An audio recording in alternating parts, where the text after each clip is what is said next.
So I want to start by acknowledging the horrific tragedy in Minnesota of George Floyd. The death of George Floyd is absolutely tragic. That video that we saw, that I saw, that my staff saw, that the president saw. And the president put out a statement last night that at his request, the FBI and the Department of Justice are already well into an investigation as to the very sad and tragic death in Minnesota of George Floyd. Ask for this investigation to be expedited and greatly appreciate all of the work done by law enforcement.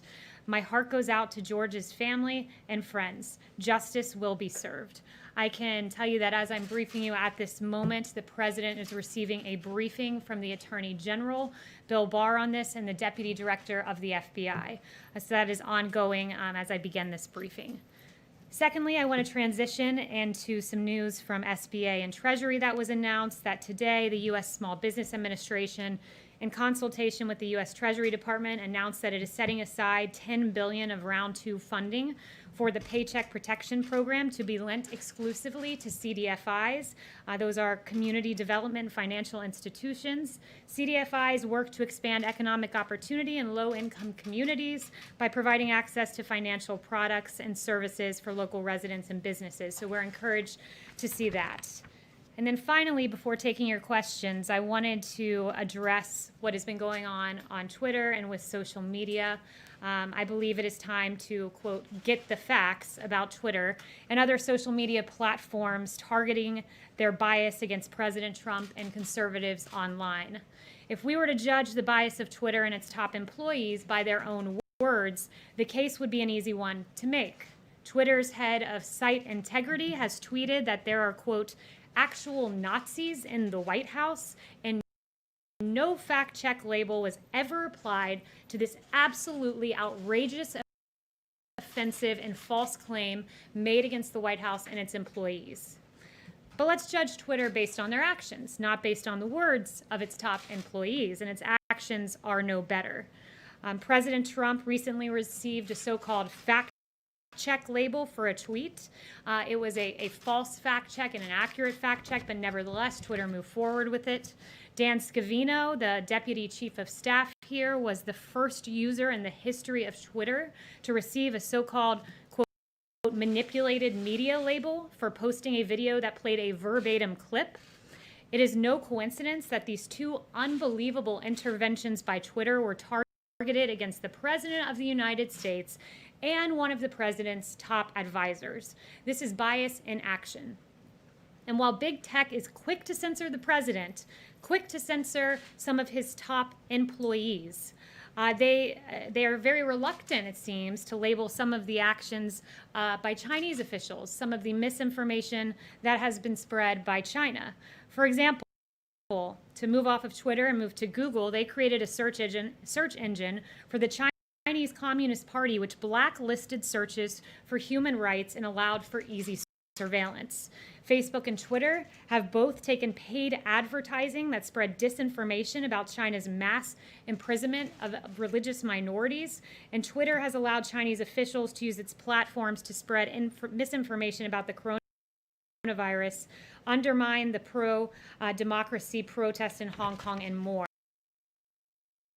And then back in March, a Chinese official began spreading a conspiracy theory on Twitter, an egregious one, that our U.S. military was responsible for the spread of the coronavirus. And that tweet, that disinformation, it took all the way until today when we raised concerns about it to get a fact check. So they appear to be very hastily eager to censor President Trump and some of his employees, but a little reluctant when it comes to China. It's a bit befuddling. But no one believes in the First Amendment more than the president. The president will take action to ensure that big tech does not stifle free speech and that the rights of all Americans to speak, tweet, and post are protected. And finally, I just want to note one other action of Twitter that I learned just before walking out here, that on the Mueller report, their anti-Trump headlines were anti-Trump by a ratio of 76-1. That's extraordinary, and it's not just bias aimed at President Trump and his employees. It's also aimed at everyday Americans. It's aimed at the movie Unplanned, as Twitter suspended their account and then came up with an excuse in the aftermath. And then just another example that liberals are allowed to incite violence against the Covington kids who were in the end proven right, and their video was taken out of context, and yet these individuals were allowed by Twitter to incite violence. It's very disturbing to see. So those are some of the president's concerns, and with that, I will take questions. Jim. That's a very nice tie, Jim, by the way. Thank you very much. Yes. Yesterday, the U.S. hit 100,000 deaths from the coronavirus. That happened at around 6 o'clock yesterday evening. It took until about 9 in the morning for the president to recognize that on Twitter. What took him so long? Look, the president recognized that landmark before we even hit it. The president, that was, after all, it was the impetus behind him lowering the flag to half-staff. He did that for several days, and that was an acknowledgement of that number approaching, and he acknowledged it in a tweet this morning. But we hit 100,000 yesterday evening, and it took 13 hours, some odd hours, for him to recognize that and tweet about it. And far in advance of that benchmark, as I noted, he lowered the flag to half-staff. The president has said, you mentioned 100,000, but the president has said one death is too many. He takes this very seriously. He said before, this is the hardest part of his presidency. It's something that no one wanted to see happen. And on Twitter, shouldn't the president be fact-checked, especially this president who has made so many false and misleading statements that has put, fact checkers to work across the world? I mean, he's uttered some 18,000 false or misleading statements, according to the Washington Post. If there's any president out there who should be fact-checked, any political leader out there should be fact-checked, isn't it President Trump? And aren't you trying to silence fact-checking by going after Twitter like this? Look, well, first I would say I disagree with all, if not almost all, of those assertions that you're making there, because look, if you're going to get into the fact-checking business, there's no one that should be fact-checked more than the mainstream media that has been continually wrong about a number of things. To give you a list of some of the most egregious ones, that ABC News in December of 2017 falsely reported that Flynn would testify that the president directed him during the campaign to make contact with the Russians. That was false. In 2017, your network CNN botched their WikiLeaks email exclusive and were forced to make on-air corrections. CNN's Jem Sciutto, another CNN one, dropped a fictional bombshell in 2018, July, claiming that Michael Cohen would tell federal investigators that the president knew of the Trump Tower meeting. And there are many more, not to just put the onus on CNN there. So if anyone needs to be fact-checked, I think it should be the media. There are news outlets that make mistakes from time to time. We own up to those mistakes. We correct those mistakes. Not always. I have many you guys haven't owned up to. I could get to. We do on a regular basis. The president never owns up to any of his false or misleading statements or outright lies. You have pledged in this briefing room to never lie to the American people. Are you saying that the president of the United States has never lied to the public before? I'm around the president. His intent is always to give truthful information to the American people. And you mentioned that the media apologizes for their mistruths. I mean, I'm sitting here looking at other headlines in the New York Times saying there aren't enough ventilators to cope with the coronavirus. In fact, we had an excess of ventilators we've shipped around the world. Washington Post, U.S. health system is showing why it's not ready for a coronavirus pandemic. We were ready. There's many more I could get to. On the coronavirus specifically, I could spend the time going through these, but I don't think that's what the American people want to hear. Yes. On the Minnesota case, does the president agree with the firings of the 4 police officers, and does he believe that they should be prosecuted? I haven't talked to him about that specifically, but let me tell you this, that he was very upset when he saw that video. I was on Air Force One. I don't know if it was the first time he saw it, but he certainly saw it again on Air Force One. He was very upset by it. It was egregious, appalling, tragic, and it prompted him to pick up the phone, or the chief of staff to pick up the phone and say, we need to expedite what was already an FBI investigation. He wants justice to be served. Yes, Jeff right there. Thanks, Kayleigh. Can you give us an update on when the president plans to sign the EO on Twitter and social media? And can you also give us an update on his plans for China and Hong Kong? Is there an order coming on that as well? So thank you for the question. First, I would note with regard to the timing of the EO, that should be later this afternoon is what we're hoping for, hopefully before 5 p.m. But again, it could change. It's still in the works, but we are getting closer. With regard to Hong Kong, I would just say reiterate what I said 2 days ago, but I would also say that China's decision to impose a new national security law in Hong Kong lies in direct conflict with its international obligations under the principles of the legally binding UN-registered Sino-British Joint Declaration, and that Secretary Pompeo determined that Hong Kong does not warrant different treatment under U.S. laws because Hong Kong no longer remains sufficiently autonomous from the PRC. And then anything further, I'd refer you to the State Department for now. Just one more somewhat related. The House recently passed a bill about a minority group in China, the Uyghurs, if I said that correctly.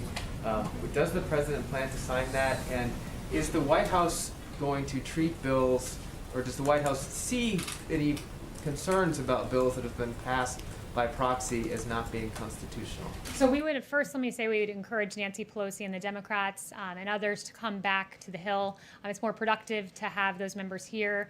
The Senate has convened, the House can do the same, and they can do it in person. But with regard to the Uyghurs, that's a very important question. We haven't received the bill yet, so the president hasn't been able to look through it, and I won't get ahead of him on announcing one way or the other on that. But I would note that the Trump administration continues to take actions to hold the CCP accountable for its highly repressive campaign against the Uyghurs and other religious and ethnic minorities. Paula. Hey, Kayleigh, thank you. On vaccines, in order to achieve herd immunity, you need about 80% of people to get this vaccine. Currently, only about 50% of Americans say they'll receive it. So will the administration make the vaccine mandatory? So the vaccine, let me just note that we're working aggressively to get one, and we would like to get one by the end of the year. Everything does not depend on a vaccine. Vaccine's an important component of this, but there are also therapeutics. We're seeing there's not necessarily a tie to reopening and an increase in cases, so that's encouraging. And I would refer you further to Alex Azar, who's made extensive comments on a vaccine and the It's necessity. clear if you guys will make it mandatory, if you'll use your federal powers, how you'll use them potentially to encourage people to get this vaccine, because if you don't have herd immunity, elderly people, immunocompromised folks, they may not be able to go about their business again. Yeah, I would have to talk to the president. I haven't talked to him about his views on making it mandatory or not, so I'd have to talk to him and get back to you on that. Yes. Thank you, Kayleigh. I wanted to ask you a question, first of all, about the comments in your statement that you made. At the conclusion of your comments, in regards to George Floyd, you said that justice will be served. Floyd, you said that justice will be served. What do you mean by that? Do you mean that those officers who've been fired should be arrested? Do you mean by that those officers who've been fired should be prosecuted? Do you mean that those officers who've been fired should be convicted? What do you mean by justice should be served? Yeah, I'll leave that to the justice system to work out, but the president... What do you mean when you say justice will be served? That's in the president's statement, so I'd refer you back to his statement. But he's being briefed on this right now, and we'll have more announcements as they come. Yes. Another matter in regards to what you said in your statement, in regards to the executive order. I realize it hasn't come out yet, and I realize we haven't seen the language, but we have seen reports. I work for Fox, and we've seen reports that it relates to the Section 230 of the Communications Decency Act. And interestingly enough, former Vice President Joe Biden has also called for the repeal of Section 230. He says that it should be revoked immediately. But as you know, an executive order does not trump the law. An executive order can't, for instance, repeal the law. It can't in any way amend the law. So what would be the intent behind this executive order without getting ahead of what the president intends to sign? Yeah, I don't want to get ahead of that, but the one thing I will say more broadly, you referenced that section, I think that would be included in what I'm about to say. There are various shields in place that essentially shield some of these social media companies and allow them to censor conservative users, and we're not able to see what happens behind those shields. That section was one of those shields you mentioned, so we're looking at ways to remove those shields to shed some light on what is happening and some of the decision making behind the scenes. That's generally and broadly the idea, but I won't get ahead on any specific announcements. That should come hopefully before 5 p.m. John. Kayleigh, I want to follow up on Jim's question on fact-checking and Twitter, but first a clarification. Has the president spoken to the family of George Floyd?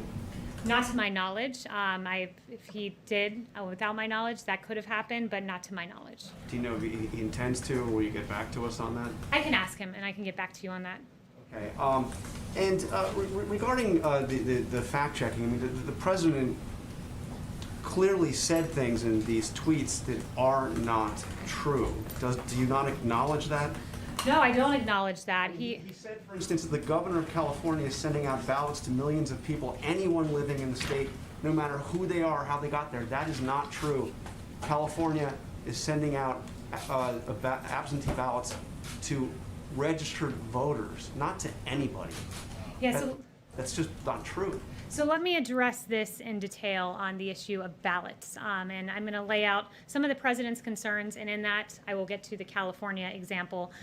First, I want to note that there is a Pew study done that shows there's plenty of reason to believe that in the mass mail-in system that there is fraud.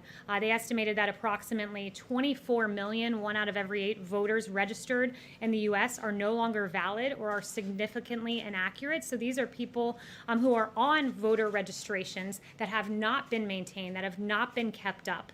More than 1.8 million have been deceased, they estimated. And then when you look and drill down into some of the examples that we've seen in states, Nevada I read about this last week, and it just really struck me as a perfect example of what the president is concerned about with mail-in ballots and the fraud that can be inherent in that. There were ballots, because Nevada mass mailed them out to voter rolls, that were piling up in apartment complexes, outside of apartment complexes in Las Vegas, sitting around in trash cans. This is how we're protecting ballots. It's extraordinary. Postal workers, one 36-year veteran carrier said she's never seen anything like these influx of absentee ballots.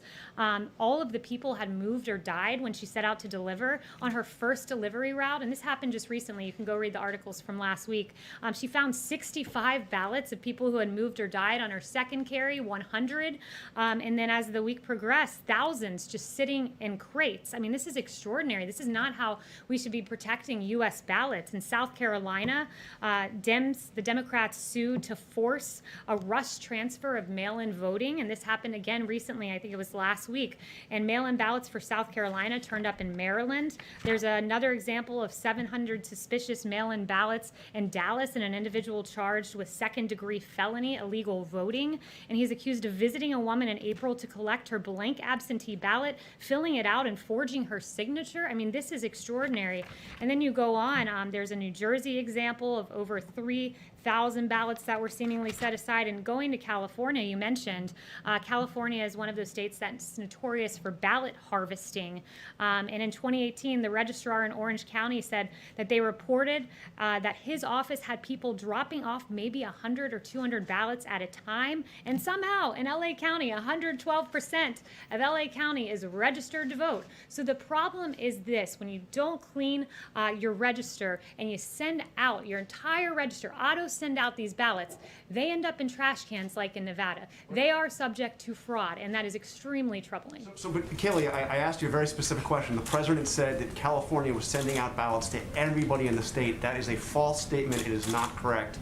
Will the president correct that, acknowledge that what he said is simply not true? There's an executive order that was put into place recently by Gavin Newsom that would auto-send to voter rolls, and that would lead to what the president was suggesting. Yes. Excuse me, Kayleigh, to registered voters, it's not to everybody, it's to registered voters. Yeah, to everyone, including dead people on the voter rolls, including to the mysterious 112% in LA County. That's not just everyone. That's everyone plus an extra 12%. And if you're not concerned about that, I'm sorry. I mean, the media is very concerned about the security of our elections, but when it comes to mail-in ballots, all of a sudden, the concern for election security just melts away. But Kayleigh, you yourself Yes. have voted by mail. Thank you very much. Brian. Research on mail-in ballots, research has shown that, one, it doesn't benefit either party, it increases voter participation, secretaries of state of both parties are still pursuing it, and fraud is not widespread. And so why is the president continuing to tweet about this and to give the impression that there's widespread fraud in the use of mail-in ballots when he himself used a mail-in ballot? The big question is, some are concerned that the president may be laying the groundwork to cast doubt on the election. Is that what he's doing by bringing this up? Well, I appreciate you bringing up this question and specifically the component about the president using mail-in ballots. There's an important distinction, and I think it's lost upon a lot of people, but it's important to make, is that the president is okay with mail-in voting so long as you have a reason. He's not okay with mass mail-in voting where you auto-send, as I said, to all of these voter rolls with people who are dead that are subject to fraud. That is the case. I listed off for you, I think 3 of the 5 examples I gave you were from just this week and last week. So this does happen. And research has shown, Stanford University did a research study that showed that there wasn't widespread fraud in these vote by mail, and that it didn't benefit either party and increased voter participation. So why would the president be against that?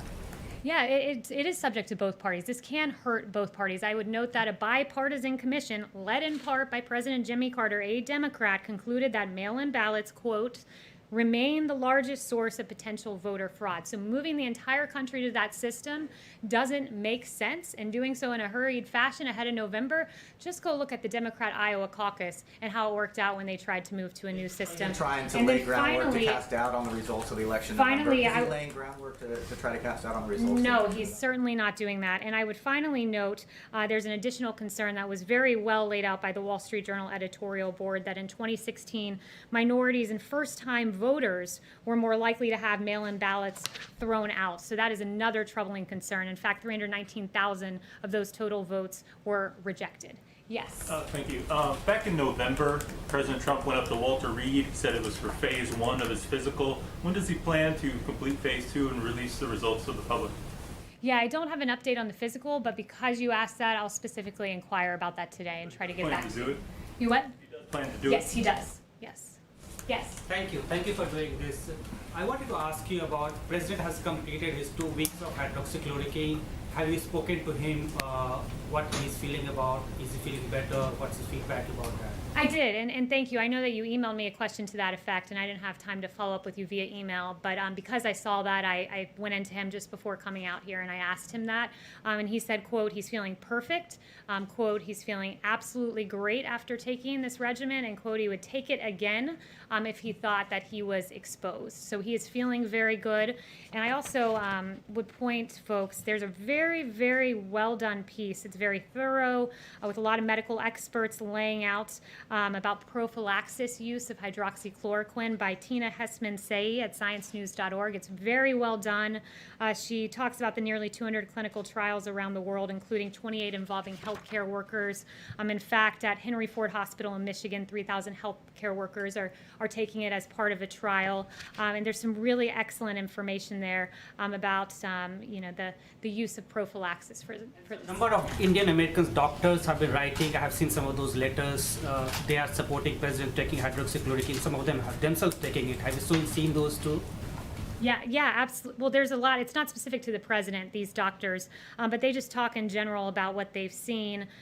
For instance, Sarah Lofgren, an infectious disease doctor at the University of Minnesota Medical School in Minneapolis, they're testing hydroxychloroquine there to prevent COVID-19. And she said when used alone, we're not seeing major issues out of the thousands of patients. We're not seeing things that some people are concerned about. And I would just note that it's important, of course, always, if taking hydroxychloroquine, get a prescription from your doctor. Doctors are the ones that need to be prescribing this. But that being said, I think that some of the hyperbole around this drug that has been on the market for 65 years, been approved for use in 3 other maladies, and has been approved for off-label use, when there's a lot of hyperbole about this being unsafe, some of the things I've seen reported out there are consequences deterring people from being recruited into actual clinical trials. I have some quotes from a New York epidemiologist and others conducting trials saying they're having trouble recruiting people because some of the myths that are out there. So it's important to note that this drug has been safely used by millions of people for a long time. One more on China. Yes. President yesterday tweeted about he wants to mediate between India and China on the border dispute. China has been behaving very weirdly, very aggressively with its neighbors in the last few weeks, in particular in South China, so you must have seen on the Indian border side. What's the message President has to these countries? Yeah, I'd refer you back to the president's tweet on that one. Yep. Yes, Christian. Thanks, Kayleigh. We saw reports that before swearing in John Ratcliffe as DNI, Rick Grinnell declassified a trove of documents related to the Russia investigation. President hinted that those could be made public sometime soon. Does the director plan on doing that anytime in the near future? Yeah, so those, I believe, are under a process of review by the DOJ, so I'll refer to them on that. Yes. Tom, do you have a question? I thought I saw you had your hand raised. No? Kayleigh. Gary? Yeah, back there. Yes, hi. Thank you. I want to ask you about Russia's recent actions in Libya. The U.S. AFRICOM has been issuing statements recently about U.S. actions there, and in their statements, they're saying that Russia is clearly trying to tip the scales in its favor in Libya, just like it did in Syria, by deploying military aircraft likely to provide close air support and offensive fires for the Wagner group that is supporting Libya's LNA fight against the internationally recognized government. What's the White House position on this? And do you agree with the U.S. AFRICOM assessment that their actions, the Russian actions in Libya, are destabilizing the region? Yeah, we encourage de-escalation in Libya, and for more, I'd refer you to the DOD. Janelle? Thank you, Kayleigh. If Joe Scarborough were innocent, couldn't he sue the president for defamation? And then, in turn, couldn't President Trump's attorneys immediately depose Joe Scarborough and allow him to go on under oath and explain how, this 28-year-old woman was found dead by his desk with multiple skull fractures? Would the president welcome a defamation suit from Joe Scarborough?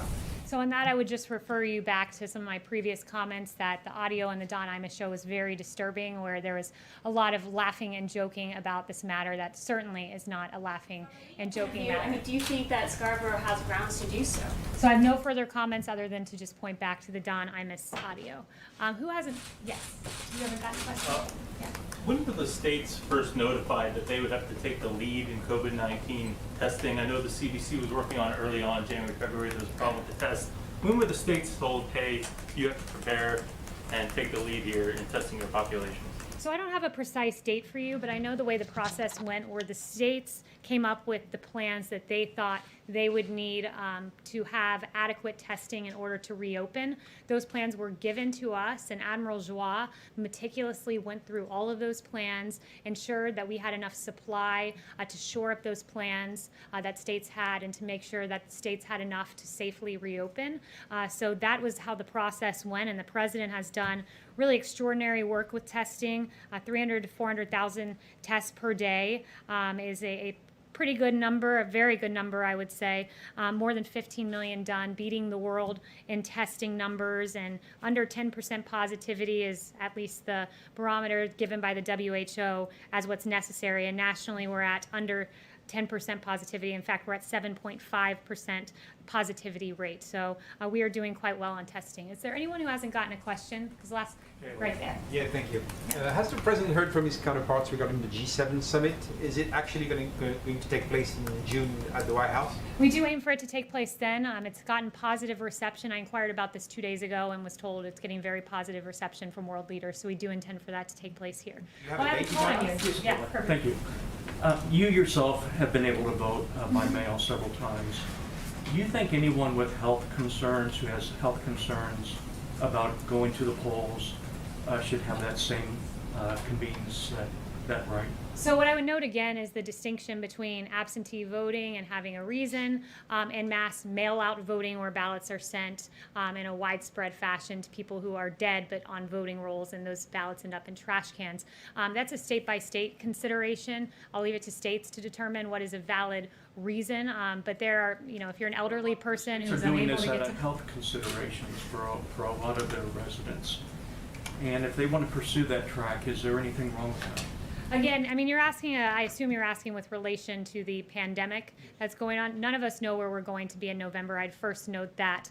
We don't have a crystal ball. But what I would say is that there are real concerns when you don't do in-person voting. And South Carolina is a great example where Democrats literally sued to force rushed mail-in voting. And what happened? You had ballots from South Carolina ending up in Baltimore. That is not a tenable system. And as states start to reopen and we see people out at beaches in Florida and we're not seeing these mass spikes, and we see people safely going to restaurants and social distancing and washing their hands and doing all the wonderful mitigation techniques put forward by our experts, they're reopening society and they're doing so safely. And I think there's a way to continue our great civic duty of showing up and voting in a way that is safe. And the same way it's safe to eat at a restaurant, it's safe to go to a beach, we can vote in a safe fashion. And I think that's something that is good and to be celebrated as we head to November.